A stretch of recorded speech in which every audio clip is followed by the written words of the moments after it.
Hari Ibu Pertiwi, kau juga bagai rembulan yang selalu menghangatkan, berikan kedamaian.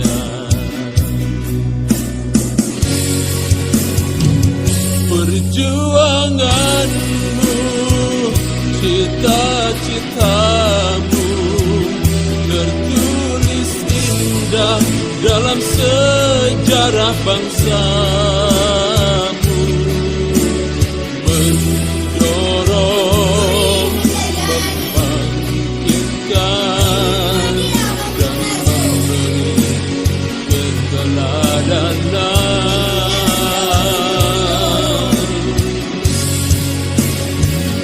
Terima kasih kami ucapkan atas semua jasa yang engkau berikan. Kami bangga satu nama, dialah Ki Hajar Dewantara.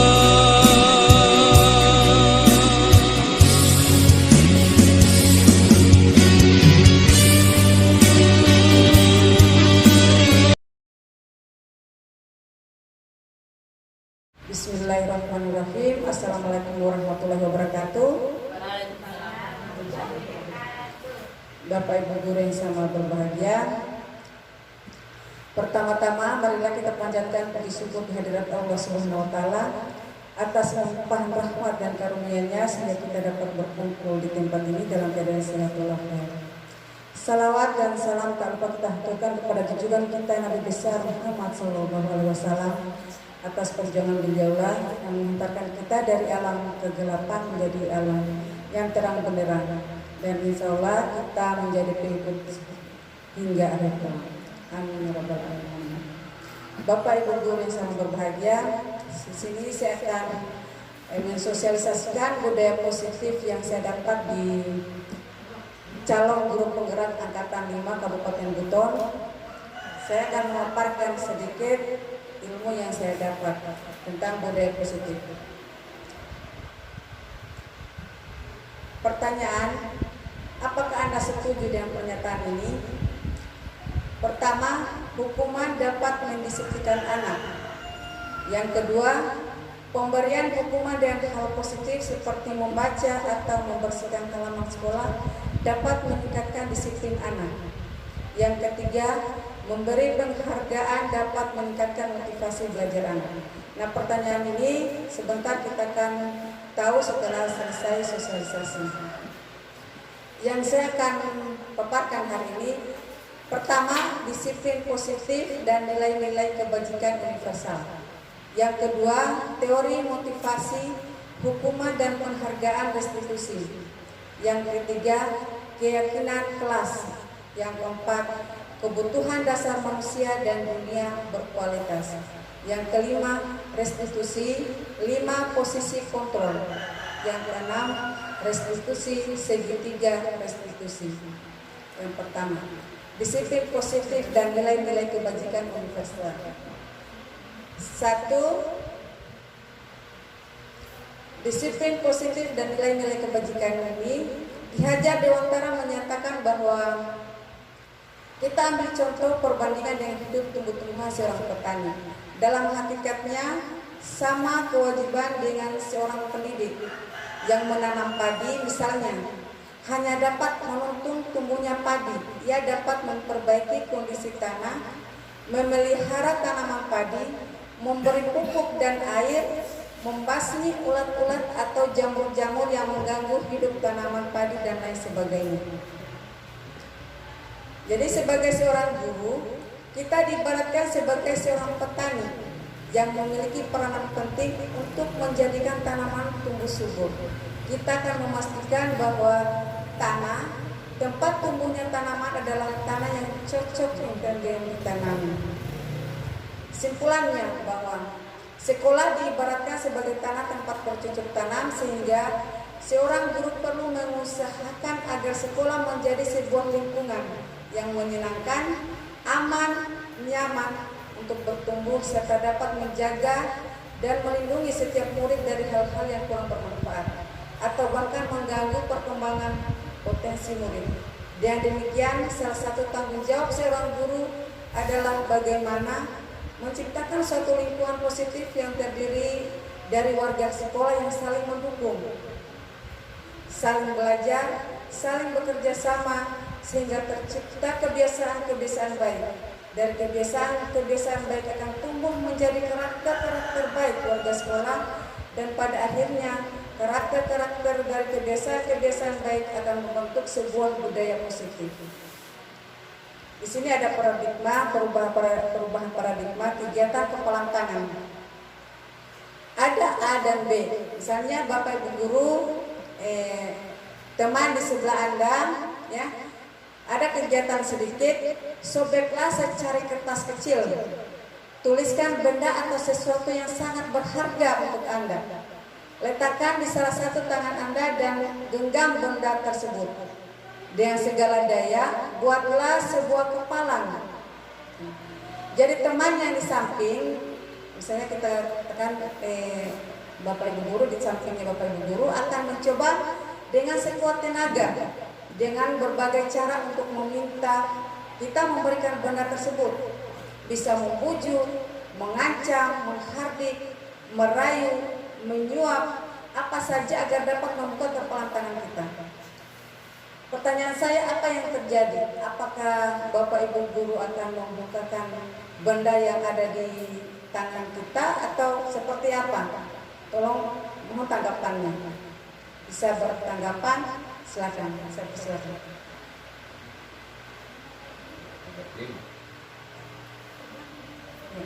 Bisa Mbak Sri, bisa. Tanggapan. Misalnya benda yang kita genggam tadi. Suatu misalnya kita tulis benda yang kita pegang ini, apakah kita harus berikan kepada teman kita tadi supaya mereka juga tahu apa yang kita genggam, seperti itu.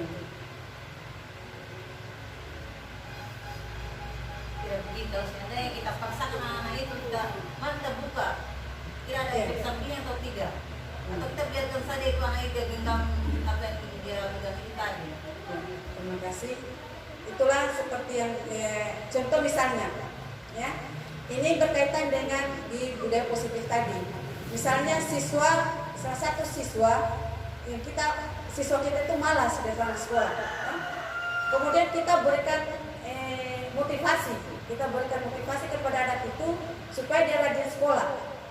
Kita berikan perjanjian bahwa kamu datang di sekolah untuk saya kasih kamu hadiah.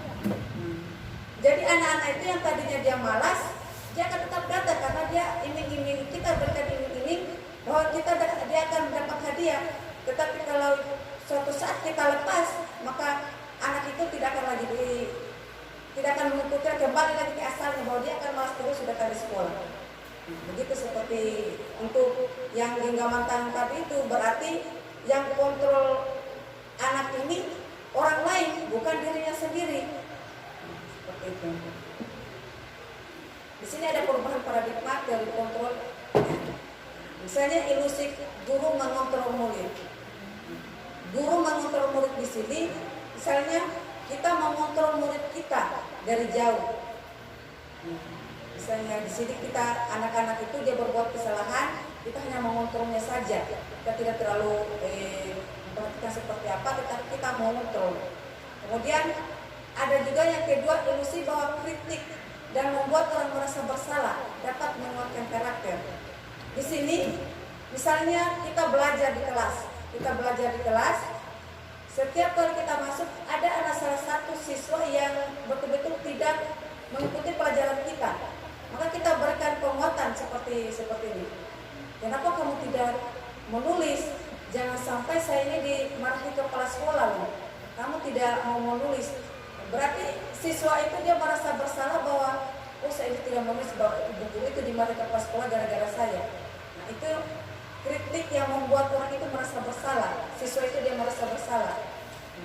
Kemudian Ilusi bahwa semua penonton positif, efektif dan bermanfaat.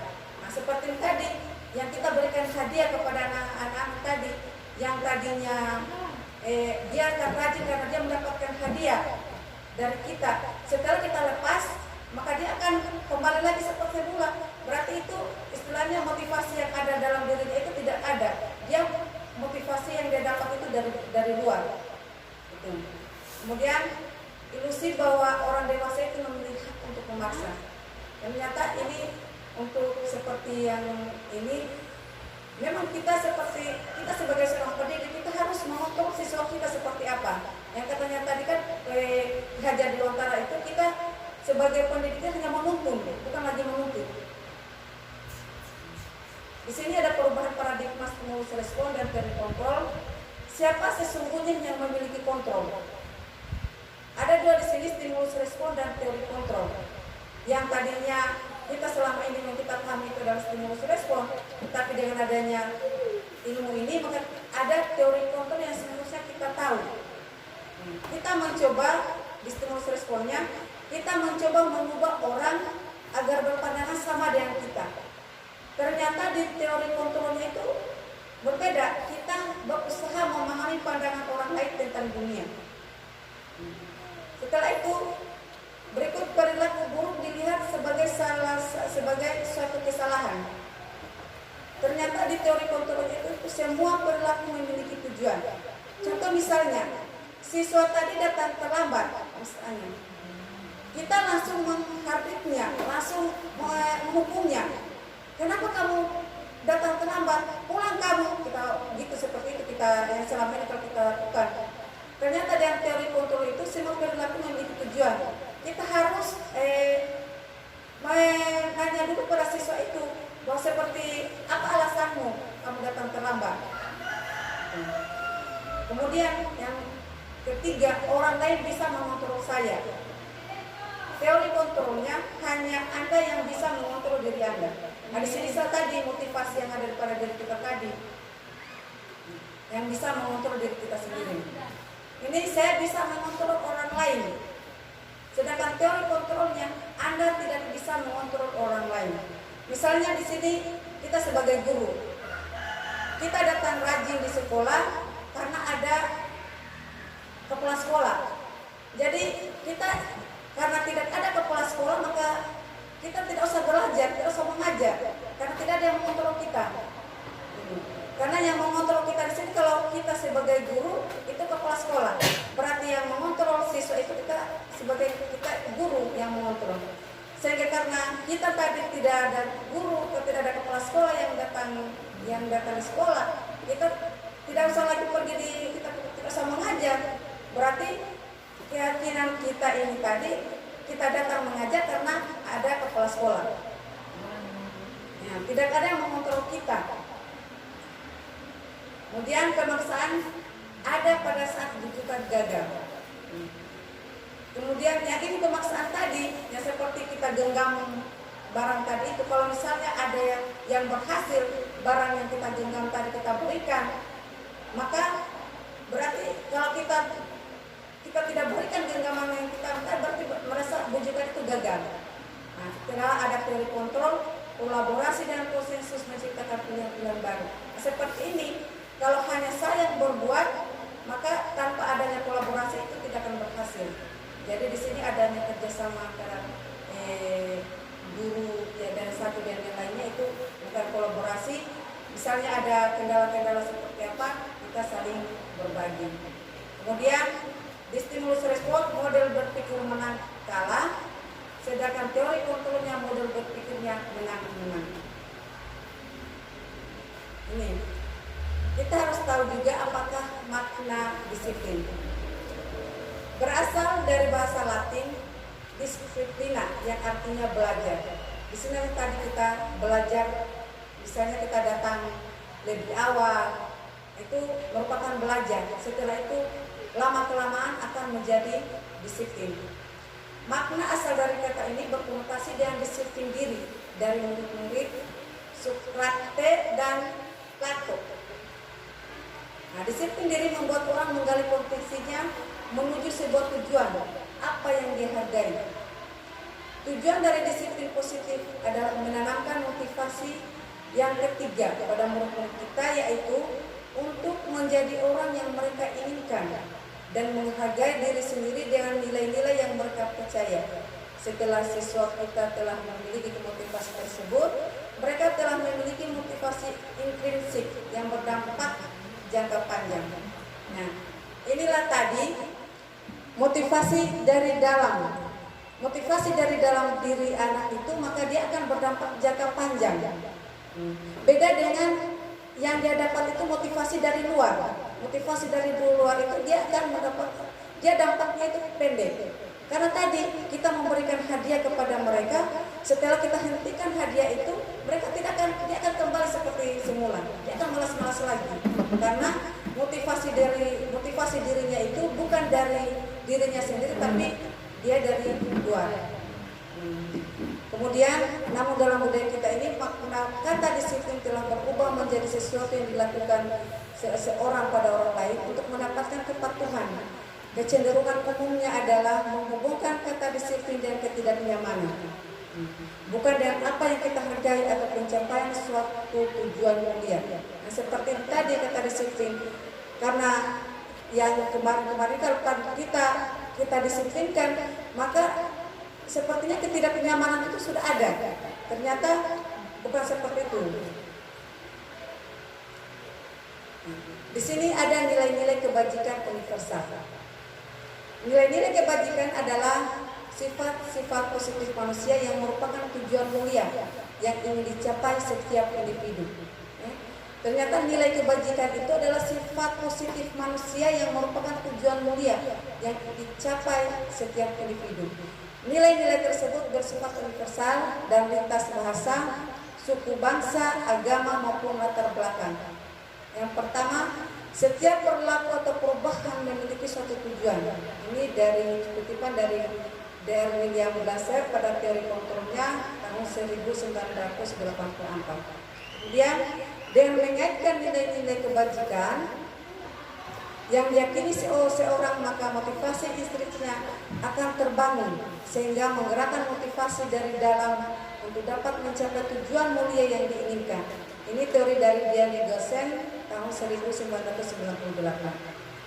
Kemudian nilai-nilai kebajikan yang ingin dicapai oleh setiap anak Indonesia, kita kenal dengan profil pelajar Pancasila. Ya, salah satu profil pelajar Pancasila itu ada 6. Pertama, beriman, bertakwa kepada Tuhan Yang Maha Esa dan berakhlak mulia. Kedua, mandiri. Ketiga, bernalar kritis. Keempat, berkebinekaan global. Kelima, bergotong royong. Keenam, kreatif. Ya, sekarang kita masuk yang kedua, teori motivasi, hukuman dan penghargaan restitusi. Di sini tadi ada teori motivasi perilaku manusia. Sebenarnya perilaku manusia tadi ada dua, yang dari eksternal dan dari internal. Di sini eksternalnya ada dua, untuk menghindari ketidaknyamanan atau hukuman. Pertanyaan seperti ini, apa yang akan terjadi apabila saya tidak melakukannya? Nah, itu motivasi dari eksternal, menghindari ketidaknyamanan. Kemudian yang kedua, mendapatkan imbalan dari orang lain. Apa yang akan saya dapatkan apabila saya melakukannya? Itu juga motivasi dari eksternal, karena dia ingin mendapatkan imbalan. Dia berbuat itu kecuali ada imbalan. Nah, seperti tadi siswa yang malas datang tadi, kita ingin memberikan imbalan untuk dia rajin datang. Tetapi setelah kita putuskan imbalan itu, maka dia akan kembali. Nah, seperti itu motivasi eksternalnya. Yang dia dapat itu dari luar, bukan dari dalam diri sendiri. Tetapi kalau yang ketiga ini untuk menghargai diri sendiri, motivasi yang dia dapat itu namanya motivasi internal. Saya akan menjadi orang seperti apa bila saya melakukannya. Misalnya kita guru, kita datang lebih awal. Itu untuk siapa? Apakah untuk kita dipuji atau diberi penghargaan oleh kepala sekolah karena kita dapat itu karena ada kepala sekolah? Tetapi kalau untuk menghargai diri kita sendiri, kita datang lebih awal, untuk misalnya kita sebagai guru, kita dituduh dan ditiru, ingin ditiru oleh siswa. Berarti itu motivasi yang ada pada diri kita itu adalah motivasi internal. Di sini ada merdeka tak merdeka. Menurut Ki Hajar Dewantara itu, merdeka itu artinya tidak hanya terlepas dari perintah, akan tetapi juga cakap buat memerintah diri sendiri. Berarti kata merdeka di sini tidak hanya terlepas dari perintah, tetapi kita cakap buat perintah diri sendiri. Itu Ki Hajar Dewantara Pemikiran Persepsi Teladan Sikap Merdeka. Berikut, apa itu restitusi? Restitusi adalah proses menciptakan kondisi bagi murid untuk memperbaiki kesalahan mereka, sehingga mereka bisa kembali pada kelompok mereka dengan karakter yang lebih kuat. Restitusi juga merupakan proses kolaborasi yang mengajarkan murid untuk mencari solusi untuk masalah mereka dan membantu murid berpikir tentang orang seperti apa yang mereka ingin menjadi tujuan mulia dan bagaimana mereka harus memperlakukan orang lain. Itu kan arti dari restitusi. Di sini ada 9 ciri-ciri restitusi. Yang pertama, bukan untuk menembus kesalahan, namun untuk belajar dari kesalahan. Yang kedua, memperbaiki hubungan. Yang ketiga, tawaran bukan paksaan. Yang keempat, restitusi menuntun untuk melihat ke dalam diri. Yang kelima, restitusi mencari kebutuhan dasar yang mendasari tindakan. Yang keenam, restitusi diri adalah cara yang paling baik. Yang ketujuh, restitusi fokus pada karakter bukan tindakan. Yang kedelapan, restitusi fokus pada solusi. Dan yang kesembilan, restitusi mengembalikan murid berbuat salah pada kelompoknya. Itulah 9 ciri-ciri restitusi. Kita masuk di pembelajaran ketiga, keyakinan kelas. Mengapa bukan peraturan saja? Mengapa harus keyakinan kelas? Ini ada seperti motivasi dari dalam dan dari luar tadi seperti ini. Mengapa tidak peraturan saja? Mengapa harus keyakinan kelas? Contoh misalnya kita pertama begini. Mengapa kita memiliki peraturan harus menggunakan helm bila mengendarai kendaraan roda 2? Tanggapannya Bapak Ibu bagaimana? Misalnya, untuk apa kita pakai helm itu? Kalau jalan tidak menutup kepala. Apakah itu peraturan atau keyakinan kita? Keyakinan bisa. Ya. Sama peraturan juga. Berarti kalau misalnya kita pakai helm pada saat kita jalan, itu keyakinannya kita seolah-olah untuk keselamatannya kita, ya. Bukan untuk karena jangan sampai takut polisi, jangan sampai ditilang. Kemudian mengapa kita memiliki peraturan 3M, menggunakan masker, mencuci tangan dan menjaga jarak? Ya. Berarti itu karena tidak adanya peraturan. Berarti dengan adanya keyakinan kita bahwa kita harus menjaga kesehatan kita harus menggunakan masker dimanapun kita jalan. Kemudian mengapa kita memiliki peraturan harus datang tepat waktu? Seperti ini tadi, kalau ingin kita datang tepat waktu karena kita ingin dipuji, berarti itu belum bukan keyakinan tapi peraturan. Ya. Nah, sekarang tadi awalnya peraturan kelas, setelah itu kita adakan keyakinan kelas, kemudian timbullah lingkungan positif dan terciptalah budaya positifnya.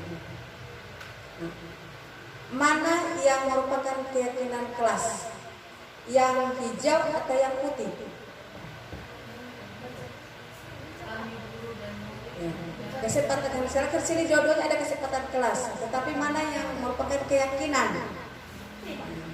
Datang tepat waktu, mengucapkan salam, menjaga kebersihan sekolah, berdoa sebelum dan sesudah kegiatan, aktif dalam pembelajaran, kemudian tertib. Kemudian yang kedua, kesepakatan kelas juga, kami guru dan murid saling menyayangi. Kami murid yang semangat belajar. Kami murid yang peduli dengan teman-teman. Kesepakatan kelas. Iya. Jadi yang lebih merupakan keyakinan itu adalah kesepakatan kelas yang warna putih ya. Yang putih karena di situ ada kata saling menyayangi. Karena saling menyayangi di sini sudah semua mencakup.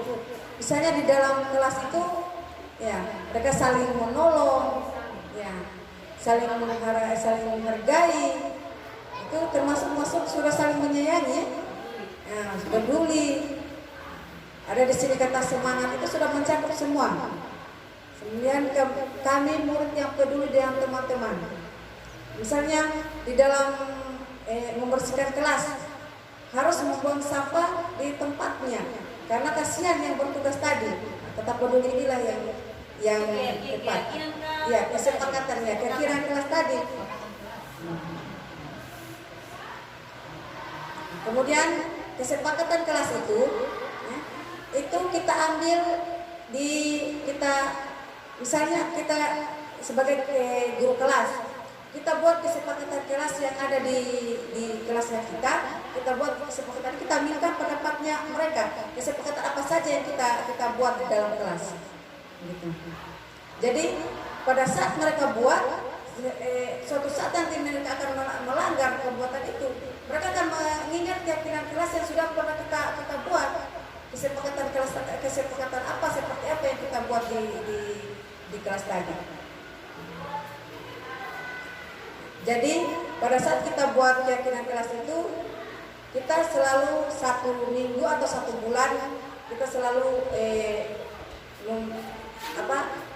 kegiatan di sini pendalaman keyakinan kelas itu ada tabel T dan tabel Y. Jadi siswa itu misalnya kata hormat, ya. Ada tabel Y sudah terdengar atau berperilaku atau terlihat. Misalnya kata terdengar di sini 1 orang yang berbicara, berarti teman-teman bisa saling mendengarkan. Silakan sambil snacknya dicicipi sampai. Mendengar sambil menikmat. Ya. Kita bisa selesaikan ini bersama, itu kata terdengar ya, itu saling menghormati, permisi, termasuk kata hormat. Kemudian perilaku, tersenyum ramah, itu masuk perilaku ya. Kemudian memberikan salam hormat, menjabat tangan, itu juga dalam perilaku. Kemudian terlihat berempati terhadap perasaan orang lain, itu terlihat. Sedangkan tabel T tampak seperti dan tidak tampak seperti. Misalnya tampak seperti ini datang tepat waktu, sedangkan tidak tampaknya itu sering hadir terlambat. Tampak seperti menyapa teman dan guru setiap hari, tidak tampaknya tak acuh kepada teman dan guru. Ini kata hormat ya. Mengembalikan barang teman yang telah dipinjam dan mengucapkan terima kasih, itu tampaknya. Sedangkan tidak tampaknya itu tidak mengembalikan barang yang telah dipinjam dan meletakkan sembarangan.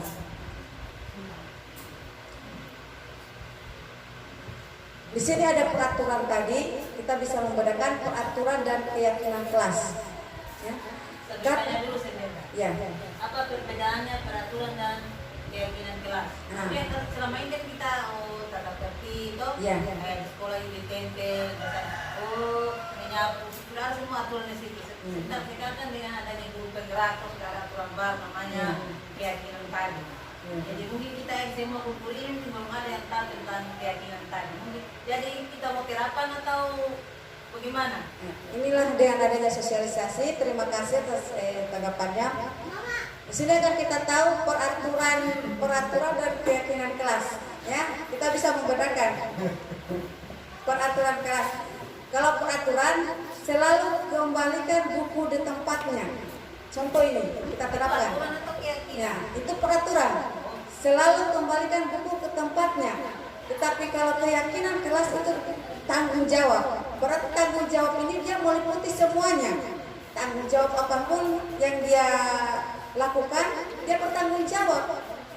Misalnya dia kembalikan buku ke tempatnya, kan kalau itu peraturan harus kembalikan buku itu di tempatnya. Tetapi kalau kita adakan keyakinan kelas, itu harus tanggung jawab. Satu kata tanggung jawab itu yang kita terapkan, berarti itu sudah akan mencakup semuanya. Berarti siswa itu pada dirinya bahwa saya akan kembalikan di sini tempat, setelah saya ambil buku ini saya kembalikan lagi, karena dengan keyakinan kelas tadi itu. Kemudian peraturan, dilarang mengganggu orang lain. Tetapi dengan adanya keyakinan kelas, kita tulis menghormati orang lain.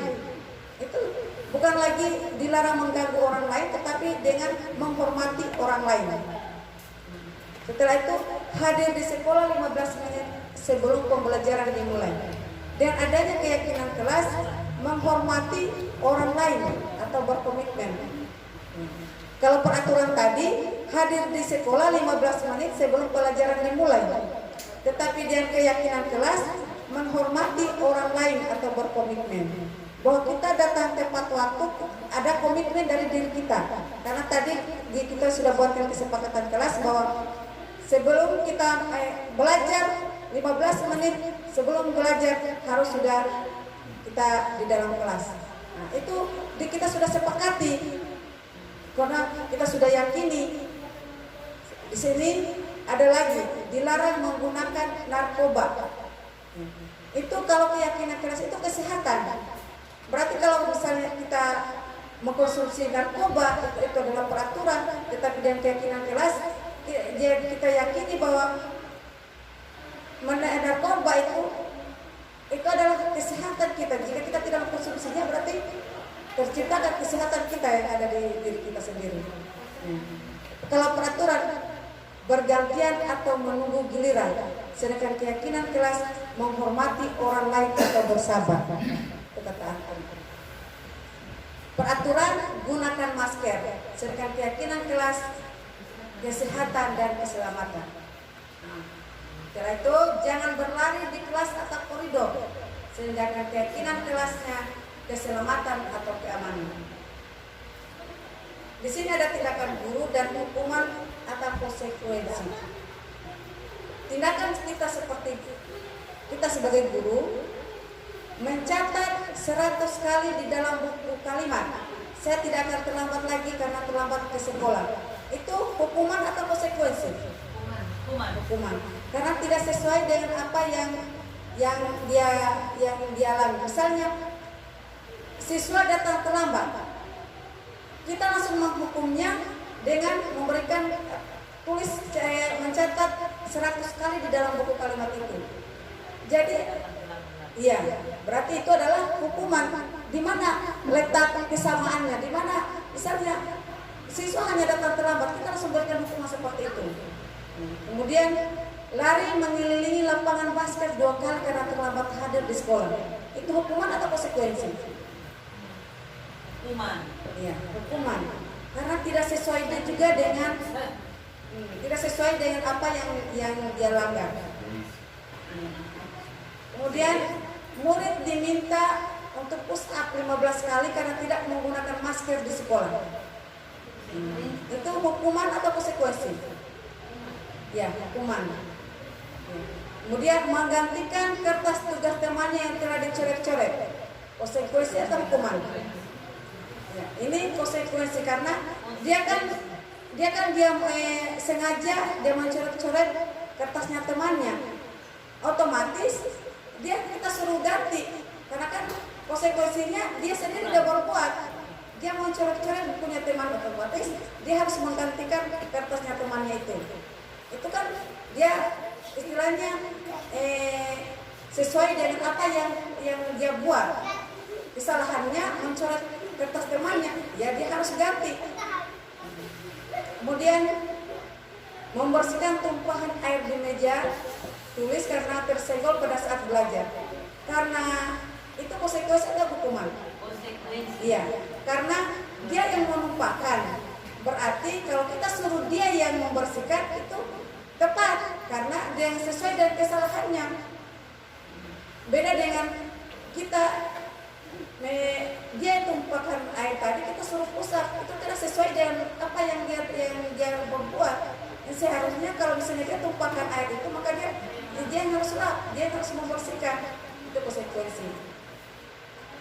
Murid disuruh untuk tidak mengenakan sepatu seharian di sekolah karena tidak mengenakan sepatu hitam.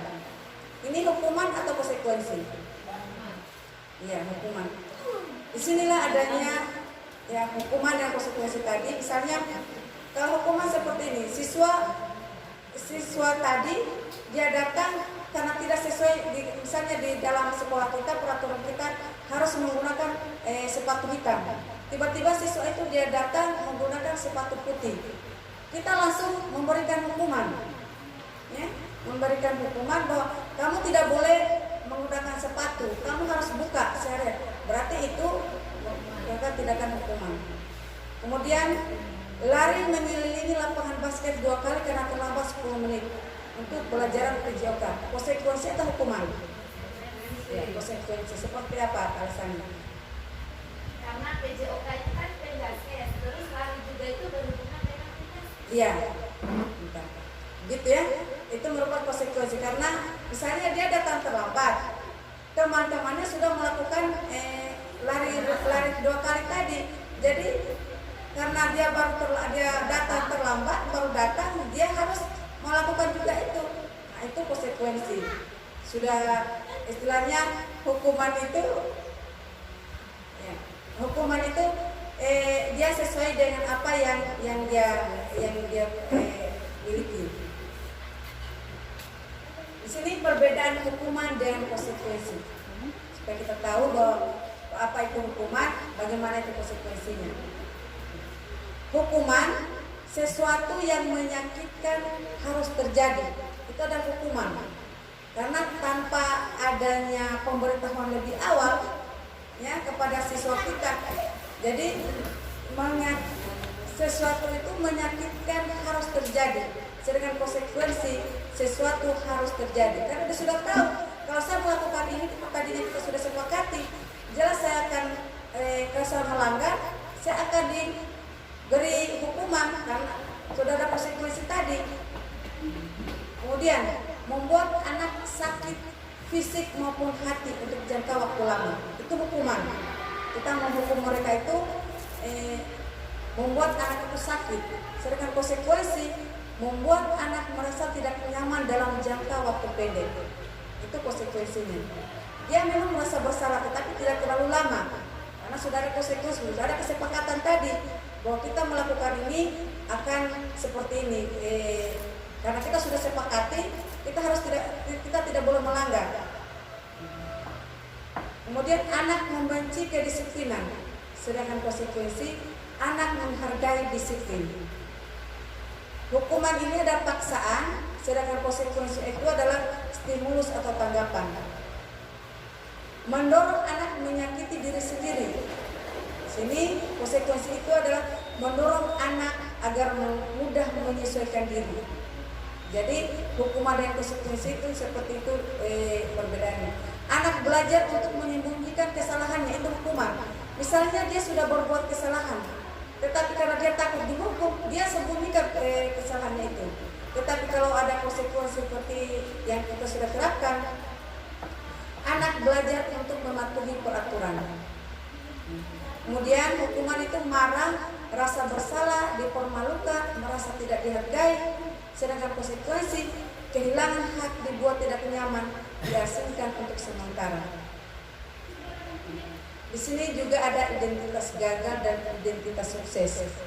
Jadi kalau hukuman tadi itu adalah identitas gagal karena hukumannya sesuatu yang menyakitkan harus terjadi. Nah, sedangkan identitas sukses itu adalah kata disiplin, konsekuensi dan restitusinya. Konsekuensi sesuatu yang harus terjadi, restitusi merupakan pilihan. Sedangkan hukuman tidak nyaman untuk murid atau anak untuk jangka waktu panjang. Konsekuensi tidak nyaman untuk murid, anak untuk jangka waktu pendek. Restitusinya menguatkan untuk murid anak dalam jangka waktu panjang. Berikut kebutuhan dasar manusia dan berkualitas.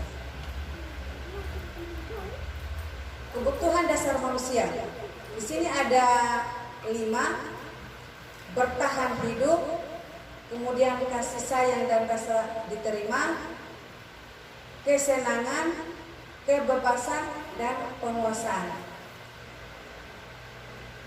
Bertahan hidup ini akan seperti misalnya salah satu contoh siswa kita, dia ambil makanannya temannya, ya, dia ambil makanan temannya. Setelah kalau tanpa adanya kita belum tahu bahwa bagaimana hukumannya, bagaimana konsekuensinya, kita langsung menghadapnya, langsung memarahinya.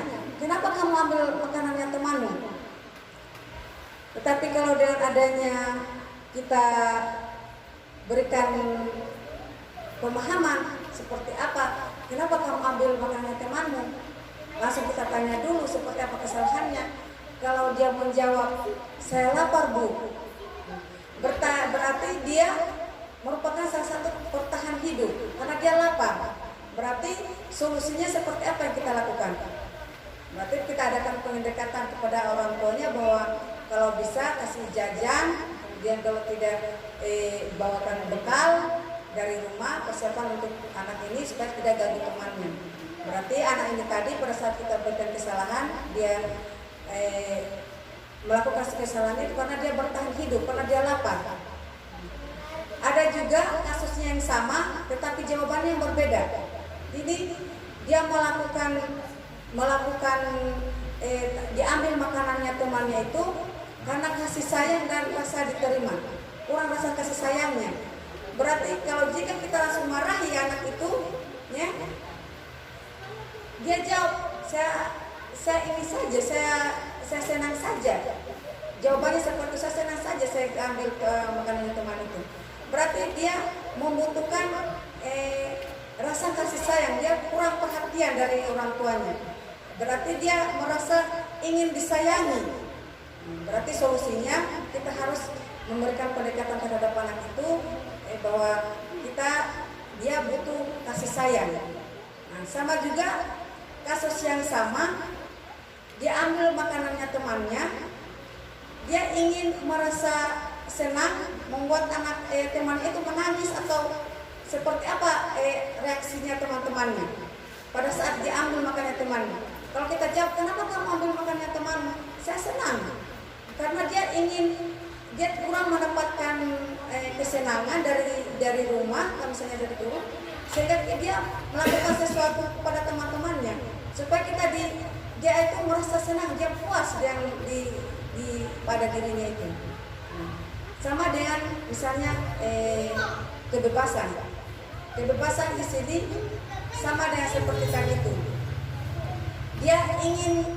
Dia ambil makanannya temannya, tetapi dia merasa senang. Dia ganggu temannya itu, dia merasa senang dia seperti terbebas pada saat dia ganggu temannya. Berarti itu dia butuh bahwa kita betul-betul bagaimana anak itu membuat dia merasa bebas di dalam melakukan apa yang dia inginkan. Ya? Jadi kita berikan kebebasan terhadap dirinya. Sama dengan penguasaan. Penguasaan di sini dia ambil makanannya temannya itu seolah-olah dia merasa menang.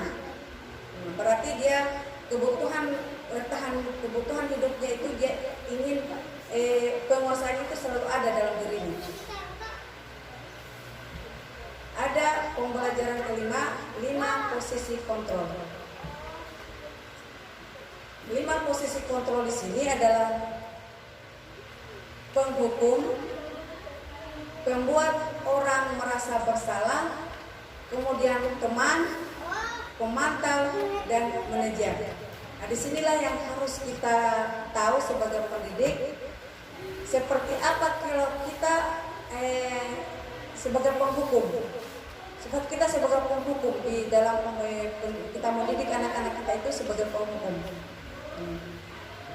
Di sini guru berbuat kalau penghukum menghardik, menunjuk-nunjuk, menyakiti atau menyindir. Kalau membuat orang merasa bersalah itu berceramah dan mengatakan seharusnya ibu kecewa.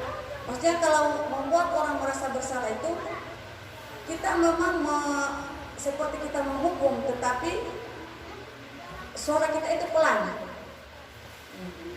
Dia membuat seolah-olah kita membuat anak itu dia merasa bersalah.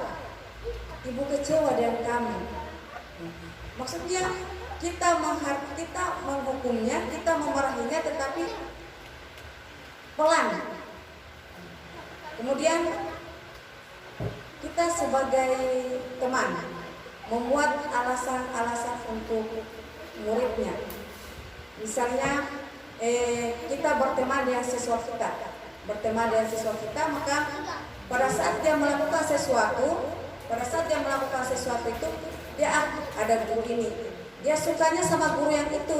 Setelah tidak ada guru yang dia sukai, maka dia akan berbuat lagi. Tetapi kalau kita sebagai pemantau menghitung dan mengukur. Sebagai pemantau itu kalau misalnya siswa itu datang terlambat atau seperti apa, maka sifat kita sebagai guru itu sebagai pemantau. Lain kali jangan seperti itu ya, itu pemantau. Tetapi yang diinginkan di sini, budaya sosial di sini adalah menghargai diri sendiri, itu manajer. Kita dianjurkan untuk kita sebagai pendidik itu mengambil posisi kontrol kita sebagai manajer. Tetapi karena kita tidak segampang membalik telapak tangan, ya, yang kita ini selama kegiatan-kegiatan kita di sini kan selalu kita menghukum, memarahi. Ya. Kalau kamu tidak melakukannya, awas ya. Seperti itu. Kalau pembuat rasa bersalah, kamu seharusnya sudah tahu ibu lebih lelah sekali mengajarkannya. Ibu stres. Nah, itu membuat orang itu merasa bersalah, siswa itu merasa bersalah jika kita melakukannya. Kemudian kalau teman, ayolah lakukan demi ibu. Masa kamu tidak mau diingat? Tidak ibu pernah bantu. Itu posisi kita sebagai teman terhadap siswa. Sedangkan pemantau, apa peraturannya? Misalnya siswa melanggar itu, kita harus apa peraturannya? Kemudian kalau kita posisikan sebagai manajer, apa yang kita yakini? Apa yang bisa kamu kerjakan untuk memperbaiki masalah ini? Nah, itu posisi kita sebagai manajer. Kemudian misalnya lagi penghukum, memberontak, menyalahkan orang lain, berbohong, itu hasilnya. Ya? Sedangkan membuat orang merasa bersalah, hasilnya itu menyembunyikan atau menyangkal atau berbohong, itu membuat orang merasa bersalah. Sedangkan kita menjadikan teman, itu ketergantungan dia. Yang seperti tadi, karena dia itu datang terlambat, ada yang selalu bela-bela dia setelah yang guru tadi dia mengatakan, oh guru itu kok selalu dia bantu saya, setelah saya berbuat begini dia sudah tidak membantu saya lagi. Nah seperti itu. Jadi merasa teman ini ada negatifnya dia sudah ketergantungan, siswa itu ketergantungan pada guru yang itu. Sedangkan kalau pemantau menyesuaikan diri bila diawasi. Nah, berarti pemantau itu dia selalu menyesuaikan diri. Sedangkan kalau kita posisikan diri kita sebagai manajer, itu menguatkan pribadinya. Kemudian kaitan dengan dunia berkualitas. Kalau penghukum, murid meletakkan guru di luar dunia berkualitas. Sedangkan untuk membuat orang merasa bersalah, murid meletakkan guru di dalam dunia berkualitas. Sedangkan teman, posisi teman, murid meletakkan guru di sebagai orang yang sangat penting di dunia berkualitas. Pemantau, murid meletakkan guru pemantau, peraturan dan hukum di dunia berkualitas. Sebagai manajer, murid meletakkan dirinya sebagai individu yang positif dalam dunia berkualitas. Kalau murid berkata, penghukum itu, biarkan saja, nanti juga marah-marah lagi, itu penghukum. Tetapi kalau membuat orang merasa bersalah itu, maafkan saya. Kalau teman, posisi kita sebagai teman, saya pikir bapak atau ibu teman saya ternyata kok begitu, karena istilahnya teman tadi itu dianggap kita sebagai temannya. Setelah dia membuat kesalahan, kita marahi, dia langsung seperti itu bahasanya. Saya pikir kok bapak itu kita sudah berteman, ya dia seperti itu juga. Sebagai kalau pemantau, berapa banyak bintang yang saya harus peroleh, itu pemantau. Kemudian berapa halaman yang harus saya tulis, itu kita sebagai pemantau. Kita hanya pantau anak itu. Sedangkan kalau kita sebagai manajer, bagaimana cara saya bisa memperbaiki keadaannya? Itu dampak pada murid. Motivasi dampaknya pada murid, kalau kita mengambil posisi kontrol sebagai penghukum, mengulangi kesalahannya. Dia akan mengulangi terus kesalahan itu yang dia lakukan kalau kita hukum. Tetapi kalau membuat orang merasa bersalah, itu dia merasa rendah diri. Ini yang lebih menurut teori itu membuat orang merasa bersalah itu yang paling istilahnya karena dia dalam hatinya bahwa dia itu merasa bersalah, bahkan dia akan bunuh diri karena dia merasa bersalah. Orang itu guruku dia merasa dia dimarahi itu gara-gara saya.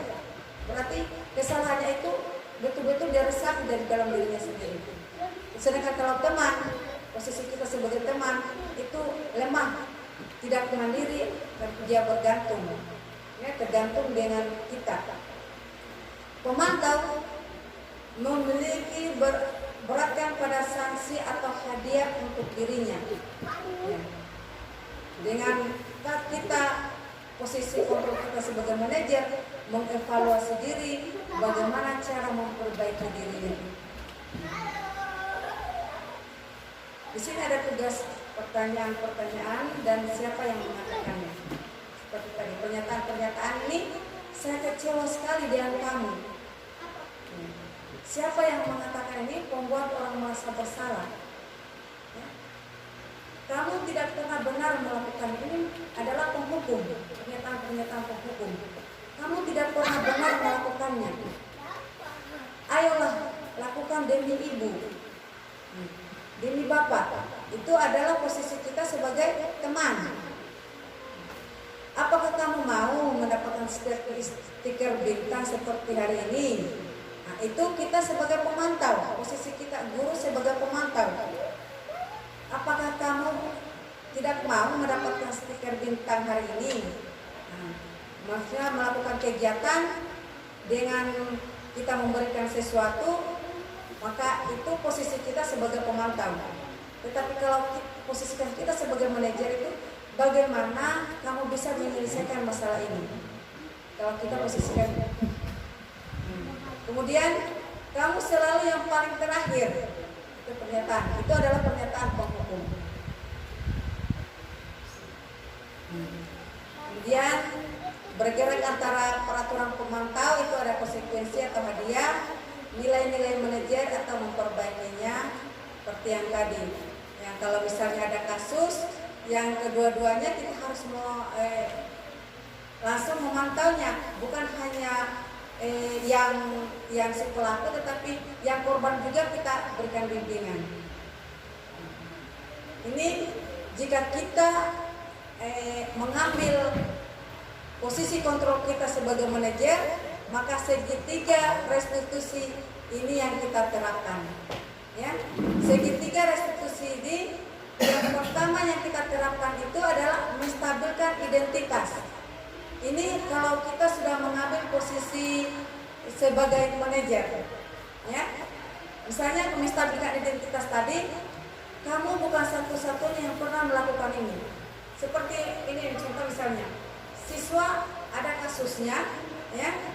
Tiba-tiba siswa itu kan lagi emosi. Jadi kalau kita posisikan diri kita sebagai manajer, maka kita harus menstabilkan dulu identitasnya. Setiap orang pasti pernah melakukan kesalahan.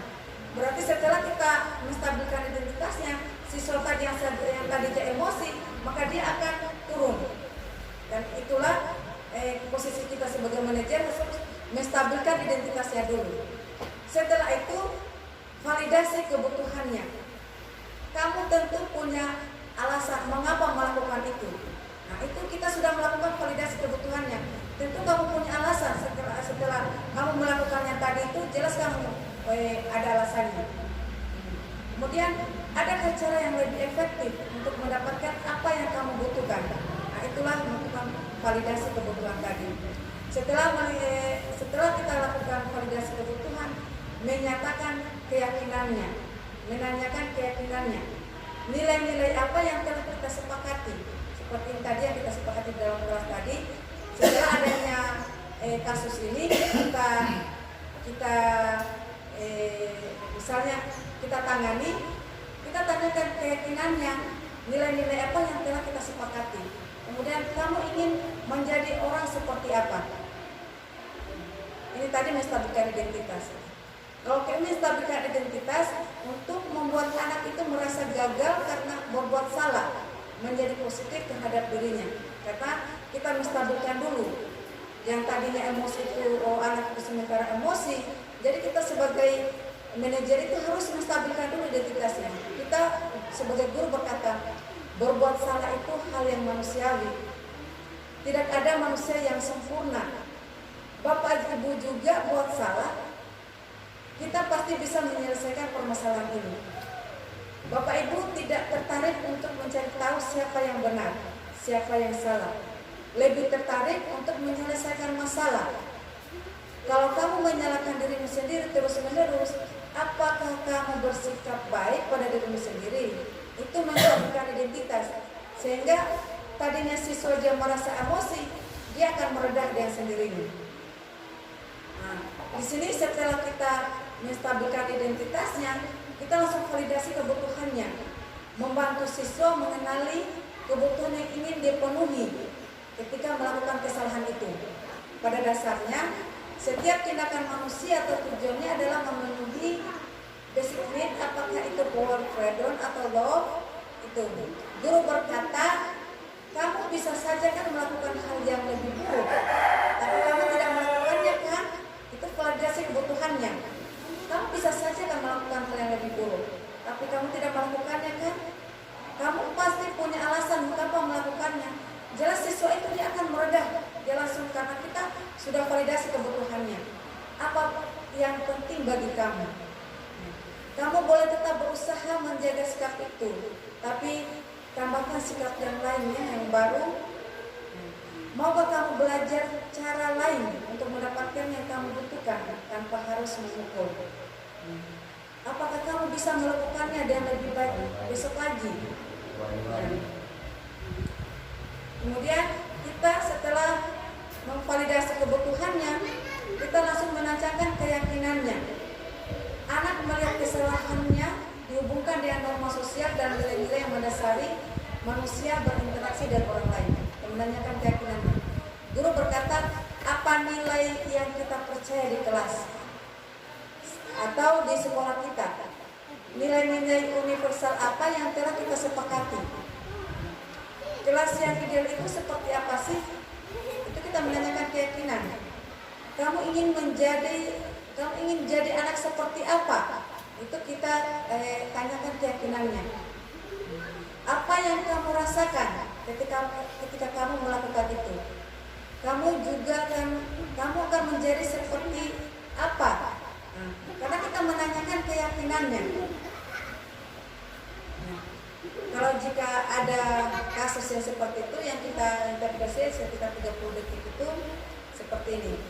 Intervensi ini bisa membantu kembali ke tujuan semula. Yang cukup singkat dan cara konfrontatifnya. Yang pertama yang kita intervensi itu adalah, apakah kamu ingin berbuat lebih baik? Apakah saat ini kamu sedang menjadi orang yang sedang kamu inginkan? Apakah kamu bisa mengubah kegiatan perilaku kamu saat ini menjadi sikap yang lebih membantu? Apakah wajar membuat kesalahan? Bisakah kita memperbaikinya? Apakah yang kamu lakukan saat ini Kapan kamu siap untuk mulai? Peraturannya apa? Sepertinya kamu punya masalah. Apakah saya bisa bantu apa? Ya, itu mengintervensi anak jika ada kesalahan-kesalahan. Saat ini kamu seharusnya berbuat apa? Apa yang bisa saya bantu agar kamu bisa melakukannya? Apakah tugas kamu saat ini? Ya. Bagaimana kamu ingin diperlakukan sebagai kegiatan ini? Bisakah kamu melakukannya? Apa yang kamu inginkan? Peraturan apa? Kesimpulan di sini adalah disiplin positif, ya, dari teori kontrol, teori pilihan, dari DRW yang dasar tadi. Anda tidak bisa mengontrol orang lain, hanya Anda yang bisa mengontrol diri Anda. Di sini berarti tercipta makna disiplin, belajar kontrol diri dengan menggali potensi kita agar tercapai tujuan mulia, yaitu sesuatu menjadi seseorang yang kita inginkan berdasarkan nilai-nilai yang kita hargai. Teori kontrolnya juga semua perilaku memiliki tujuan. Seperti tadi ada teori motivasi yang dari dalam dan dari luar. Yang dari luar seperti untuk menghindari hukuman, untuk mendapatkan imbalan itu dari luar. Tetapi kalau dari dalam itu untuk menghargai diri sendiri. Itu motivasi yang tercipta dari dalam diri kita sendiri. Terciptalah nilai-nilai kebajikan universalnya seperti keyakinan kelas tadi. Setelah itu lanjut model berpikir menang-menang, kolaborasi dan konsekuensi menciptakan pilihan-pilihan baru. 5 posisi kontrol tadi, kita posisikan diri kita sebagai penghukum, sebagai pembuat rasa bersalah, sebagai teman, sebagai pemantau, atau sebagai manajer. Di sini ingin kita merubah paradigma kita mengambil salah satu. Sekurang-kurangnya setelah kita tahu ini, kita harus kita posisikan diri kita itu sebagai pemantau, teman atau pemantau lah. Kalau manajer itu terlalu sulit buat kita lakukan, tapi setidaknya kita sudah terhindar dari kata penghukum ini yang sekarang banyak kasus-kasus yang kita dengar karena tidak adanya kontrol tadi ini. Karena sedikit-sedikit kita langsung menghukum siswa. Kita belum mengadakan, kalau misalnya posisi kita sebagai manajer, kita tidak melakukan itu. Kita tetap akan menanyakan dulu kesalahannya seperti apa kalau kita sebagai manajer. Tetapi kalau kita sebagai penghukum, jelas langsung kita pukul kalau misalnya siswa itu sudah melakukan kesalahan. Tapi dengan adanya disiplin positif ini, ya, dengan kita lakukan segitiga restitusi, sehingga kita terhindar dari hal-hal seperti itu. Kemudian realitas kebutuhan kita berbeda. Kita berusaha memahami pandangan orang lain tentang dunia. Setiap orang memiliki gambaran berbeda. Nah, di kebutuhan manusia ini tadi bertahan hidup, penguasaan, kasih sayang dan rasa diterima, kesenangan, kebebasan, sehingga kebutuhan dasar manusia, kebutuhan dasar siswa yang kita ajar tadi, kalau sebenarnya ini setelah itu, ya, karena dengan posisi kontrol kita belum pahami yang mana penghukum, pembuat rasa bersalah, kita langsung bersikap. Selama ini kan kita langsung tanpa mewawancara bagaimana anak itu melakukan kesalahan, kita langsung menghukumnya. Ya,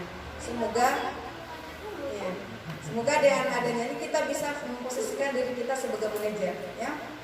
Nah, apalagi kita mendapatkan segitiga restitusi ini, menstabilkan identitas, validasi kebutuhannya, kemudian menanyakan keyakinan. Itulah kalau kita ingin memposisikan diri kita sebagai manajer, maka segitiga restitusi ini yang kita miliki. Yang pertama-tama kalau kita menangani kasus itu, menstabilkan dulu identitasnya, kemudian validasi dulu kebutuhannya, kemudian menanyakan dulu keyakinannya. Ya, itu posisi kita sebagai manajer. Ya. refleksinya, hal baru apa yang mengubah paradigma saya. Terima kasih atas perhatiannya. Saya akhiri.